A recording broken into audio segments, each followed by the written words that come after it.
The biggest thing I don't understand, there's a lot I don't understand, and I grapple with that every day. It's not that I don't, it's a mystery. The whole thing's a mystery.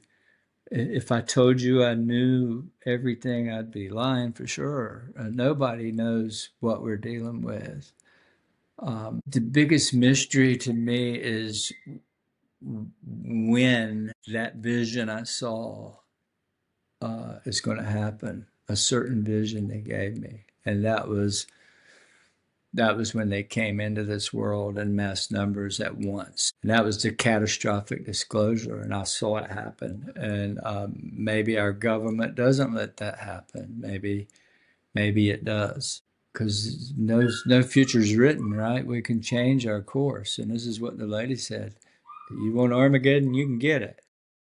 You want aliens, you can get that. You want peace and love and happiness, well, you can get that too. It's whatever we're looking for. Consciousness, same thing. Think about this.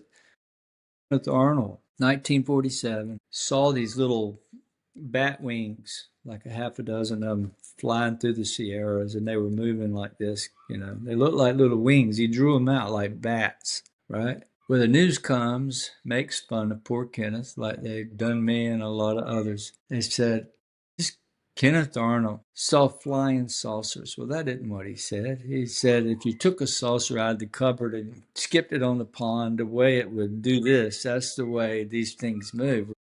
The media, making fun of him, said, oh, he saw a flying saucer. So for the next 40 or 50 years, that's all of a sudden everybody sees flying saucers, right? That's all you see. Before that time, in the 1800s, the first UFO sighting in America was, that I know of, was in 1897 in Aurora, Texas, and it was a ship flying in the sky, a sky ship. In London, they were seeing wooden sailing vessels with glowing sails flying over London, snagging chimneys with anchors and breaking the chimneys off. It was all over Europe, sky ships for years. Then it turned into flying saucers. Then about 1985 or 84, Belgium says, we see a triangle, and they put that on the news, national news. So now everybody saw that. Now we're seeing triangles in the sky. Chris comes along in 2007 and says, I don't know what it was. It was like an orb. It was this ball of light. Well, 2007, 20 years later, that's all we're seeing is orbs. Where'd the flying saucers go? Yeah, right, Right? right. So we're not dealing with what we think we're dealing with. We're dealing with something so masterful that it mimics anything. It mimics drones. It mimics 747s. I've seen these things, an orb turn into an airplane and fly away. Wings pop out, lights start flashing, blinking, blinking, and there it goes. Same with helicopters. I've seen them look just like helicopters.